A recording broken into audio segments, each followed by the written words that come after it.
how to reshape your reality.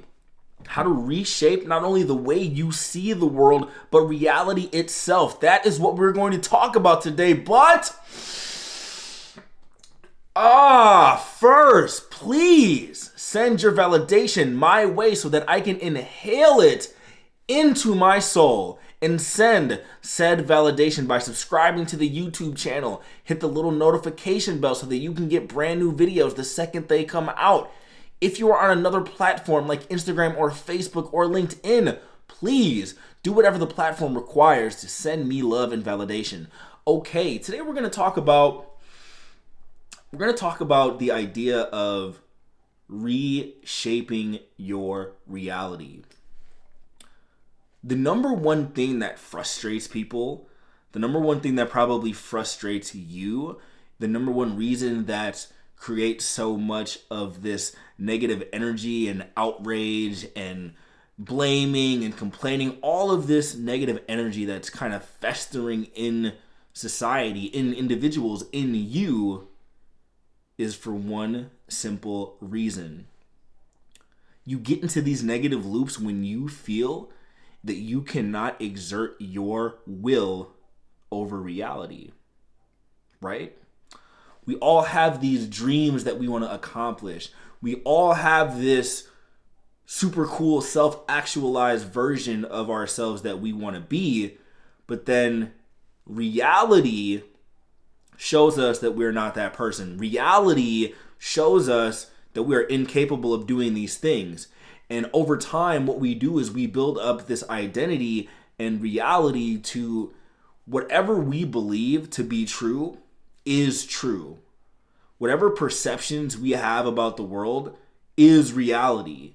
So oftentimes when there's people who, let's say, disagree about something, it's not that they're not seeing eye to eye. They actually live in different realities. This is very important to understand. I talk about this in my new book, and I also got the original idea from Scott Adams. He's the author of Dilbert, and he's also kind of a persuasion and marketing expert. And what he talks about is this concept of two movies on the same screen.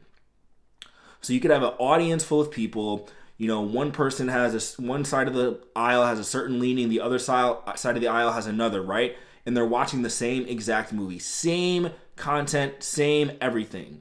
But when you walk out of the theater and you ask two different people with different beliefs what movie they watched, not only will you get kind of different varying descriptions of the movie, if you weren't in the theater yourself, you would swear that these two individuals were watching entirely different movies, right? So you see this when it comes to things like politics, which is one of the perfect examples. It's not that people don't see eye to eye. They literally don't live in the same universe, which is why there's so much problems. But this really isn't about politics more than it is about understanding that what you believe to be reality is literally just your own interpretation of it. You are one of 7 billion unique parallel realities that is going on all at the same time. And the way that you change your life is by finding a way to reshape your reality, figuring out a way to push the boundaries of what's real. But that's very difficult to do.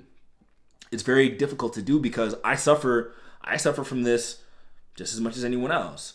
You basically have beliefs about yourself, beliefs that you picked up from childhood, beliefs that you picked up from adolescence, beliefs that you've picked up from experience, beliefs that you've picked up from thousands of hours of consuming media content and advertisements and the books you read and the people you surround yourself with.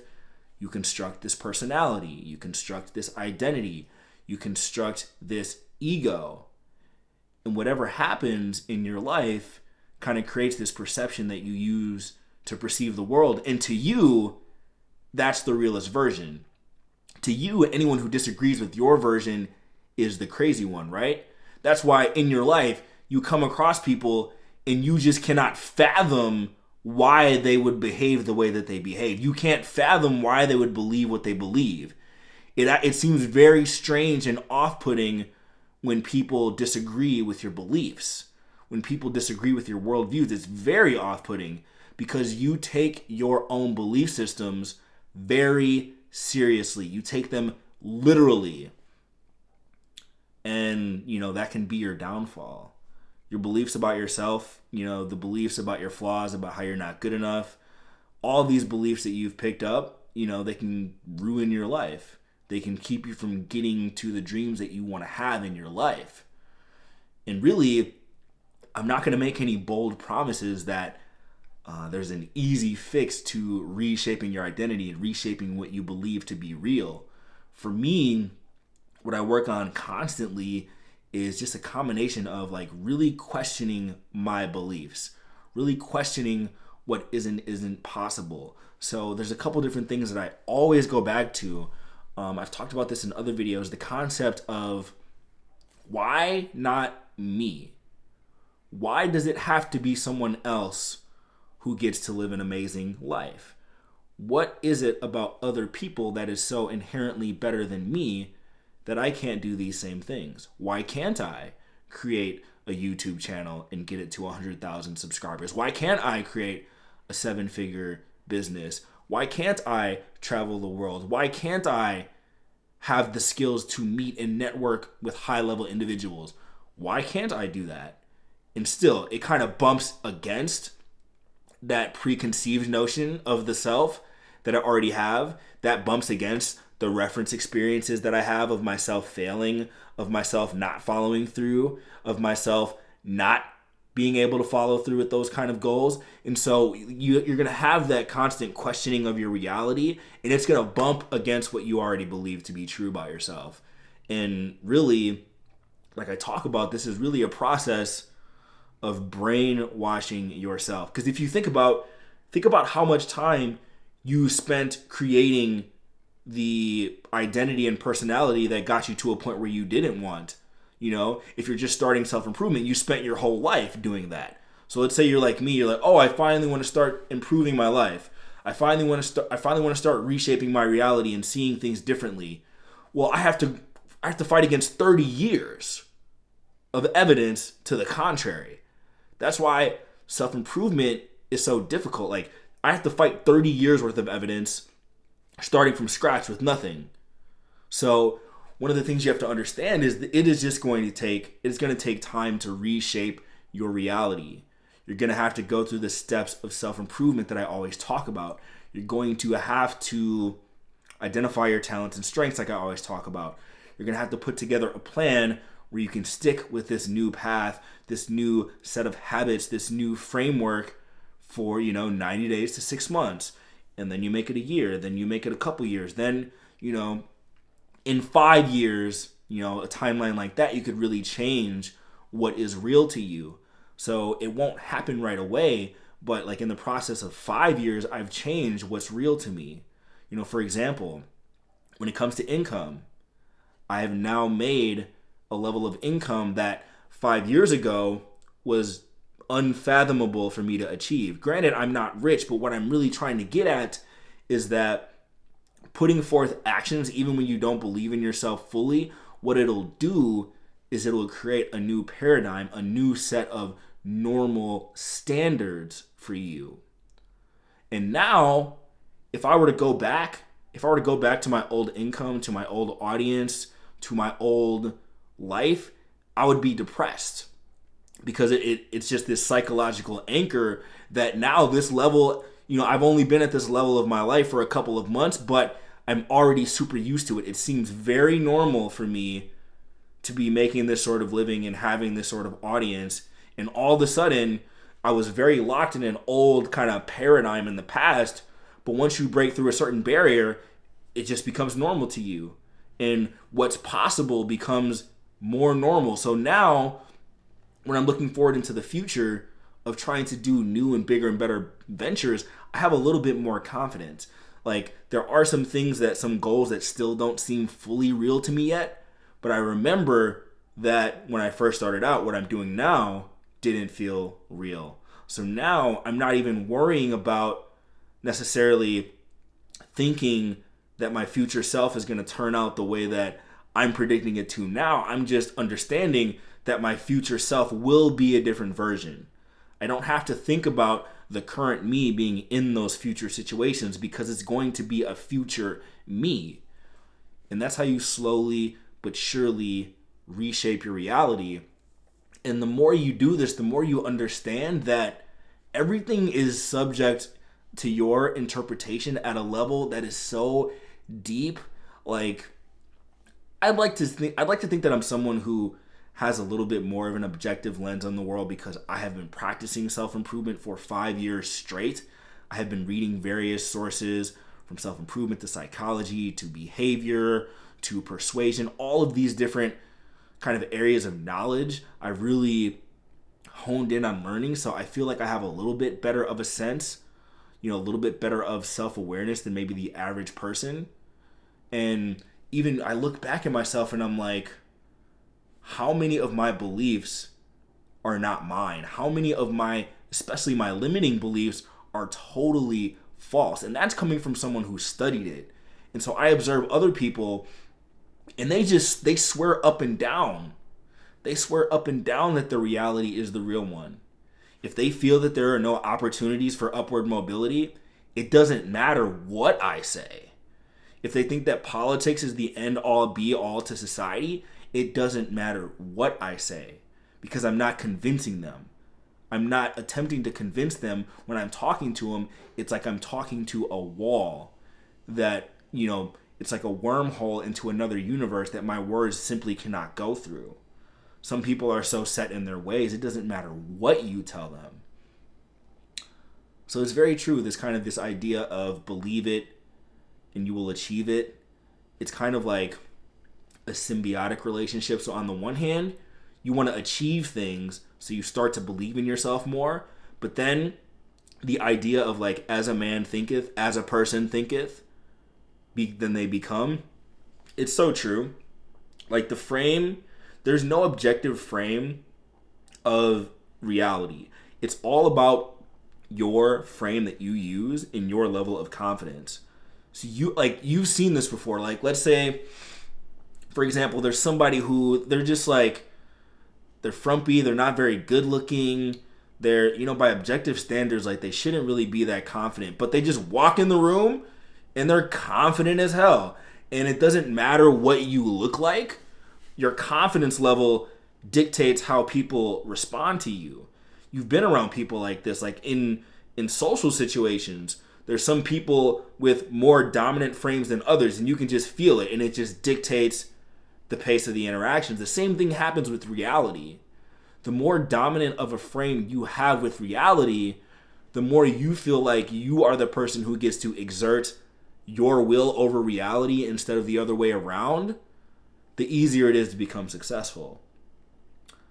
And, a lot of people have the opposite effect. This might be happening to you. You feel like reality is happening to you. You feel like things are happening to you. You have a very fatalistic attitude towards life. You feel like you are just destined to end up a certain way. And it's really important to understand when it comes to this idea of reshaping your reality that your past does not dictate your future whatsoever. I've talked about this before.